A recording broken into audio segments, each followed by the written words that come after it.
ক্রয় ফেরত জাবেদা মানে কি? তারিখের পরে এই যে ঘরের নামটা ডেবিট হিসাব খাত কেন হয়েছে? শিক্ষার্থীরা, তোমরা যারা অ্যাকাউন্টিং এ অধ্যায় 6 ক্রয় ফেরত জাবেদা রিলেটেড তোমরা প্রবলেমে পড়তেছো, আজকে আমি এই প্রবলেমটা সলভ করে দিচ্ছি। দেখো, ক্রয় ফেরত জাবেদা মানে কি? আমরা কোনো কিছু কিনে সেটা যদি আমি ফেরত দেই, মানে এখানে আমরা ক্রয় করার পর ক্রয়ের পরে ফেরত দিব, এইটা যদি তোমাদের লেনদেনে লেখা থাকে তখন সেই লেনদেনগুলো আমরা এখানে ক্রয় ফেরত জাবেদায় লিখি।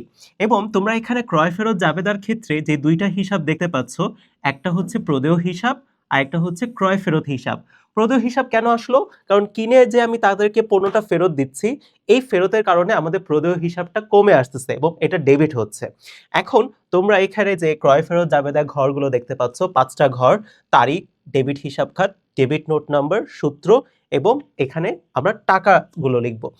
ডেবিট নোট নাম্বারটা কিন্তু আমরা শুধুমাত্র কিনে পণ্য ফেরত দেওয়ার ক্ষেত্রেই তো আমরা ডেবিট নোটটা ইউজ করে থাকি, এর জন্য এখানে ডেবিট নোট নাম্বারটা ব্যবহার করা হয়েছে। এবং তারিখের পরে এই যে ঘরের নামটা ডেবিট হিসাব খাত কেন হয়েছে? কারণ তারিখের পরে এখানে যাদের নামগুলো আমরা এখানে লিখব, প্রত্যেকে হচ্ছে আমাদের এখানে প্রদেয় হিসাব, ঠিক আছে? এবং প্রদেয় হিসাব এখানে জাবেদা অনুযায়ী কি হয়েছে? ডেবিট হয়েছে। এর জন্য এই ঘরের নামটা হয়েছে ডেবিট হিসাব খাত।